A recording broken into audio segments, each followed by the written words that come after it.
বিদায় বন্ধু শহীদ হাদি। আল্লাহ সকল সৃষ্টি নিশ্চয়ই তার কাছে ফিরে যাবে। ইন্না লিল্লাহি ওয়া ইন্না ইলাইহি রাজিউন। ফ্যাসিবাদ বিরোধী সংগ্রামে আমাদের সহযোদ্ধা বীর শরীফ ওসমান হাদি আমাদের এই পৃথিবীর মায়া ছেড়ে চলে গেছে।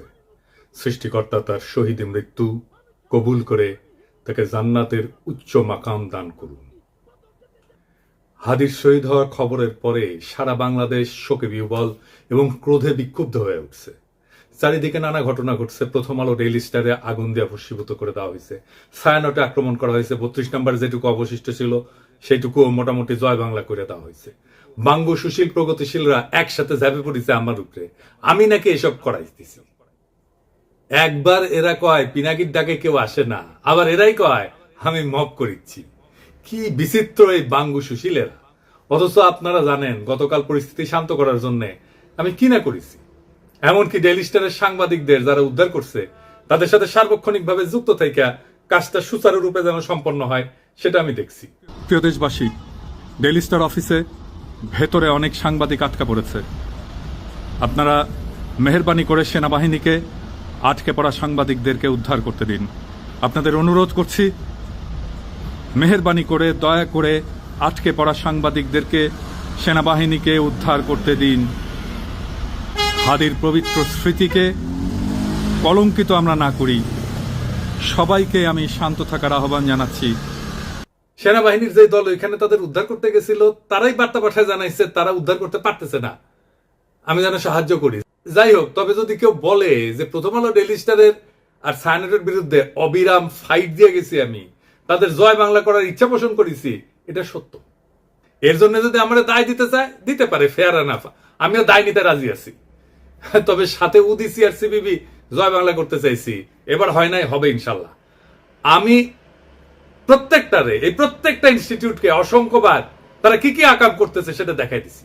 বলছি সংশোধিত হইতে হয় নাই। আমি প্রথম আলোর সামনে জিয়াফত করেছি, দাবি ছিল প্রথম আলোর ডেইলি স্টারের সম্পাদকীয় নীতি পরিবর্তন করতে হবে, করে নাই। তাদের শয়তানি চালায় গেছে।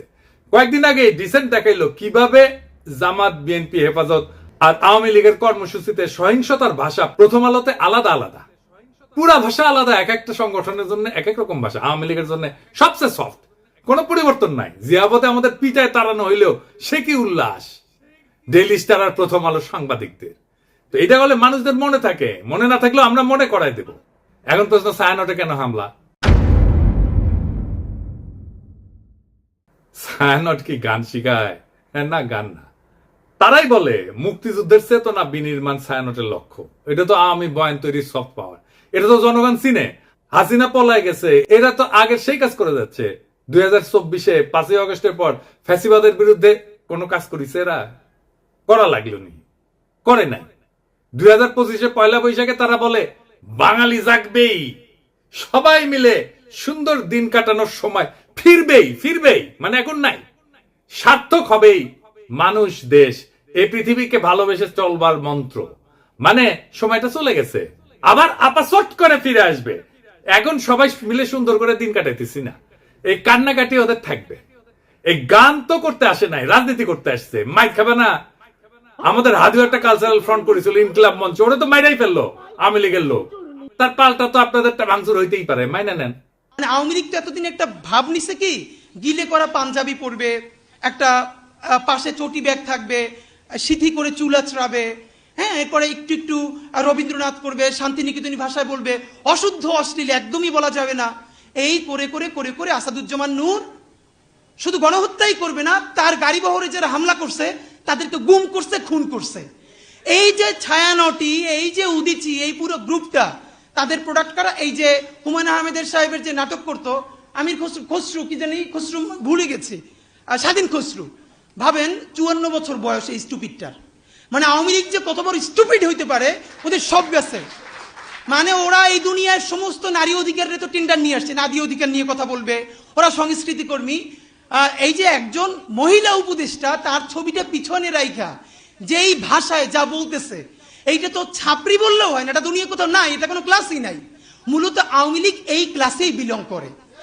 তো আওয়ামী লীগ যে এই ক্লাসে বিলং করে, এইটা যাতে ধরা না পড়ে, এই জন্য তারা এইরকম গিলে করা পাঞ্জাবি, অনেক বুদ্ধিজীবী তাত্ত্বিক এই যে তাদেরকে দিয়ে দিয়ে দিয়ে দিয়ে প্রচুর ভেগ কথাবার্তা বলাইতো, আপনি অর্ধেক বুঝবেন না, আলো আধারি ভাষা চর্যাপদের মতো, মানে বিরাট একটা তাত্ত্বিক ব্যাপার। এই বলে বলে তারা বাঙালি জাতীয়তাবাদের নামে বাংলাদেশকে টুঙ্গিপাড়ার কলোনি বানাইছিল। আমাদেরকে এখন যেটা করতে হবে, সেই কলকাতা এবং টুঙ্গিপাড়ার কলোনিয়ালিজম ভেঙে ঢাকার বাংলাদেশ গড়ে তুলতে হবে। আর বাংলা মানে আর এখন আর কলকাতা না, বাংলা মানেই বাংলাদেশ। এই স্বাধীন পরিচয়ের জন্য আমাদের দীর্ঘ প্রস্তুতি নিতে হবে, মনস্তাত্ত্বিক লড়াই, সাংস্কৃতিক লড়াইয়ের জন্য। আমি আশা করছি যে আপনারা সবাই যে যার পরিসরে জুলাই শুধু বাঁচিয়ে রাখলে হবে না, জুলাইকে মাথা উঁচু করে বাঁচিয়ে রাখতে হবে, তাহলেই বাংলাদেশের স্বাধীনতা সার্বভৌমত্ব বাঁচবে, বাংলাদেশ বাঁচবে। তাহাদিরা আসলে মারছে কে? হাদির হত্যাকাণ্ডের পিছনে ডিজিএফআই আছে, এটা আমার শক্ত অনুমান। প্রত্যেকটা জায়গায় ডিজিএফআই এর সিগনেচার বর্তমান। কেন কইছি? কারণ ওয়াকারের পথ বালক আর ডিজিএফআই হাদির ঘটনা নিয়ে একদম প্রথম থেকে উদ্দেশ্যমূলকভাবে মিথ্যাচার করতেছে। কিভাবে? একদম দেখাই দিই চোখে আঙুল দিয়া। ঘটনা ঘটে শুক্রবার 12 ডিসেম্বর দুপুরের দিকে। ঘটনা ঘটার সাথে সাথে এই ওয়াকারের পথ বালক আসল অপরাধীকে আড়াল করার জন্য কইল কি ভারত থেকে আসছে নাকি 80 জন শুটার বানোয়াট গল্প প্রচার করলো। কিন্তু ডিসেন্টের অনুসন্ধানে আসল অপরাধী বের হয়ে আসলো, আদাবরের লীগের সন্ত্রাসী যে জেলে ছিল, তারা জামিন করেছে বিএনপির নেতা। তারপরে কি হলো? ঘটনার ঠিক পরের দিন সে অপরাধীর অবস্থান সম্পর্কে ভুয়া ডাহা মিথ্যার তথ্য ছড়ায় যে অপরাধীরা 12 ডিসেম্বর শুক্রবার সন্ধ্যায় ভারতের গুয়াহাটি পৌঁছে গেছে। অথচ আবার সে নাকি এটা আবার হোয়াটসঅ্যাপ ইন্টারসেপ্ট করে পাইছে। চিন্তা করেন। অথচ অপরাধ ঘটে দুপুরের দিকে ঢাকা থেকে রওনা দিয়ে সন্ধ্যায় আসামের গুয়াহাটি পৌঁছানো সড়ক পথে অসম্ভব একটা ঘটনা। এছাড়া ঘাতক ফয়সালের বাবা মা আদালতে তাদের স্বীকারোক্তিতে বলছে ঘাতক সেই শুক্রবার রাতে ঢাকার আগারগাঁওয়ে তার বোনের বাসায় ছিল। অর্থাৎ ঘাতকেরা যখন ঢাকায় তাদের বোনের বাসায়, সেই সময় ওয়াকারের পথ বালক গুজব রটাইতেছে যে তারা ভারতে চলে গেছে। চিন্তা করেন, তাদের সন্ধান করে লাভ নাই। মানে বুঝিছেন? যুগান্তরে তার বাবা মা প্রকাশিত বক্তব্য অনুযায়ী সেই রাতে ঘাতকের বোনের বাসায় তারা দেখা করে ফয়সালের সাথে। সেখানে আসামি শুটার ফয়সাল তার অবস্থান নিরাপদ মনে না হয় আগারগাঁও থেকে মিরপুরে যায়। পরে শাহজাহানপুরে আসামি মোহাম্মদ হুমায়ুন কবিরের ভাতিজা আরিফের বাসায় যায়। শুটার ফয়সালের ব্যাগ নিয়ে তার বাবা হুমায়ুন কবির একটা সিএনজি ভাড়া করে দেয় এবং সঙ্গে কিছু টাকাও দেয়। পরবর্তীতে আসামিরা তার ছোট ছেলে হাসান মাহমুদ বাবলু ওরফে রাজের কেরানীগঞ্জের বাসায় আসে এবং তারা জুরাইন থেকে 2টা মোবাইল সিম কিনে ব্যবহার করে। বাবা আমার বক্তব্য যেটা পত্রিকায় প্রকাশ হয়েছে, আমি ব্যানে করছি না, সেটা অনুযায়ী ঘাতক যে এখন ভারতে আছে এমন কোনো তথ্য নাই।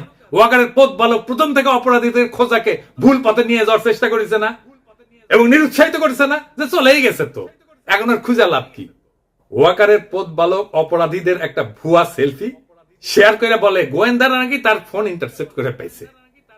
এইরকম আজগুবি দাবিকে কম্পিউটার ইঞ্জিনিয়ার হাস্যকর বলে ব্যাখ্যা করছে এবং কেন এটা মিথ্যা দাবি এবং অসম্ভব ঘটনা সেটাও ব্যাখ্যা করছে।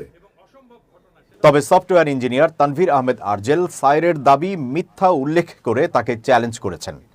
আইটি এক্সপার্ট তানভীর আহমেদ গণমাধ্যমকে জানান, একজন সফটওয়্যার ইঞ্জিনিয়ার হিসেবে বলছি, জুলকারনাইন সায়ের 100% ভুয়া তথ্য দিয়েছে। সে দাবি করছে অপরাধীরা অন্যের মোবাইলে সেলফি পাঠাইছে আর সেটা গোয়েন্দা সংস্থা ইন্টারসেপ্ট করে এই ছবি পাইছে। 2026-এ এসেও এই কথা বিশ্বাস করার মতো নয়। পথ বালককে বলছিল আইসে ডিবেট করতে, করে নাই। এই 3টা ঘটনা থেকে এটাই প্রমাণিত হয় যে ওয়াকারের পথ বালক আর ডিজিএফআই প্রথম থেকে হাদির ঘটনা নিয়ে আসল অপরাধীকে আড়াল এবং রক্ষা করার জন্য একের পর এক মিস ইনফরমেশন আর স্মোক স্ক্রিন ছড়ায় গেছে।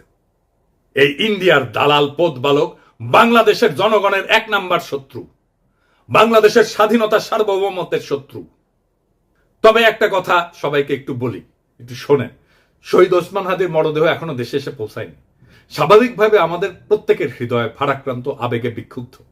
এই মুহূর্তে আমাদের সবচেয়ে আগে যেটা দরকার তা হলো সর্বোচ্চ সংযম এবং দায়িত্বশীল আচরণ নিশ্চিত করা, যেন একজন জুলাই যোদ্ধার বিরচিত আত্মত্যাগের প্রতি যথাযথ সম্মান জানায়, তার জানাজা এবং দাফন শান্তিপূর্ণ এবং মর্যাদার সাথে সম্পন্ন করা যায়। এমন সংবেদনশীল সময় পরিস্থিতিকে আরো নাজুক করে তুললে এটা হবে একেবারে বেপরোয়া এবং আত্মঘাতী, যার পরিণতি হবে গভীরভাবে ক্ষতিকর।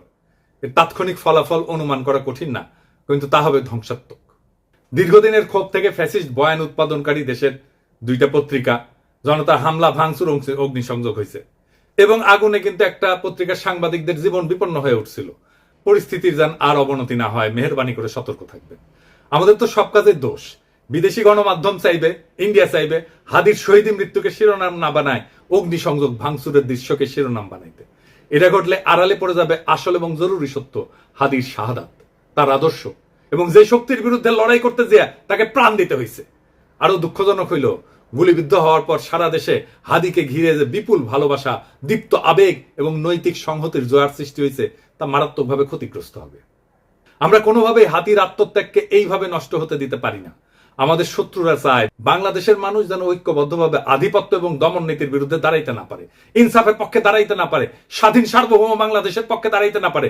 জুলাই যেন কলঙ্কিত হয়, মানুষ যেন ক্লান্ত এবং বিভ্রান্ত হয়ে আবার তাদেরকেই স্বাগত জানাইতে শুরু করে যারা পতিত শক্তির পুনর্বাসনে সহায়তা করবে এবং পুরনো মোড়লের কবজায় দেশকে আটকায় রাখবে।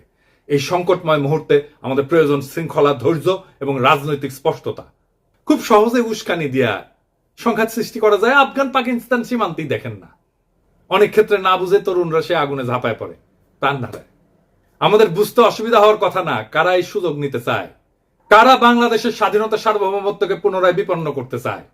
অতএব উত্তেজিত এবং ক্ষুব্ধ জনতাকে থামাইতে হবে, দৃঢ়ভাবে, শান্তভাবে, ধৈর্যের সাথে এবং অবিলম্বে। হাদির লড়াইকে রক্ষা করার জন্য, নতুন বাংলাদেশকে রক্ষা করার জন্য, বিপ্লবকে রক্ষা করার জন্য এবং যে ইনসাফ, মর্যাদা এবং আদর্শে অবিচল থাকার কারণে হাদিকে জীবন দিতে হয়েছে, সেই সুমহান লক্ষ্যের স্বার্থে আমাদের এই দায়িত্ব পালন করতেই হবে। আমরা সেটা করব ইনশাল্লাহ। ইনকিলাব জিন্দাবাদ, শহীদ হাদি অমর হোক।